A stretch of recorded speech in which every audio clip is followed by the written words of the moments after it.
Hello investors, తక్కువ ఇన్వెస్ట్మెంట్తోని మీరు ఒక డిటిసిపి అప్రూవ్డ్ లేఅవుట్లో ప్లాట్ని పర్చేజ్ చేద్దాం అనుకుంటే ఈ యొక్క ప్రాజెక్ట్ మీకోసం అండి.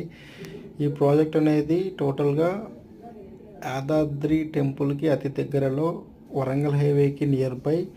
అండ్ ఈ ప్రాజెక్ట్ వచ్చేసి త్రిబుల్ ఆర్, కొత్తగా వస్తున్న త్రిబుల్ ఆర్కి ఇన్సైడ్ వస్తుందండి. ఇంకొకటి, ఈ ప్రాజెక్ట్లో టోటల్ డెవలప్మెంట్స్ అన్నీ కూడా అయిపోయి ఉన్నాయి. లైక్ అండర్గ్రౌండ్ డ్రైనేజ్ కానీ, ఎలక్ట్రిసిటీ, సీసీ రోడ్స్ అన్నీ కూడా ఆల్మోస్ట్ అన్నీ అయిపోయాయండి. స్పాట్ రిజిస్ట్రేషన్ జరుగుతుంది. దీంట్లో ఇంకొక మెయిన్ బెనిఫిట్ ఏంటంటే, మీరు ఓన్లీ కట్టాల్సింది ఇప్పుడు 3 lakhs మాత్రమే అండి. రిమైనింగ్ అమౌంట్ అనేది ఈఎంఐ పద్ధతిలో మంత్లీ కట్టుకోవచ్చు. ఇది ఒక మిడిల్ క్లాస్ ఇన్వెస్ట్మెంట్ చేసే వాళ్ళకి చాలా మంచి అవకాశం. ప్లాట్స్ కూడా చాలా తక్కువ ఉన్నాయండి, తక్కువలో అవైలబుల్ ఉన్నాయి. ఇంత తక్కువ బడ్జెట్లో ఇన్వెస్ట్ చేద్దాం అనుకునే వాళ్ళు పైన స్క్రోల్ అవుతున్న నెంబర్కు కాల్ చేయండి. Thank you.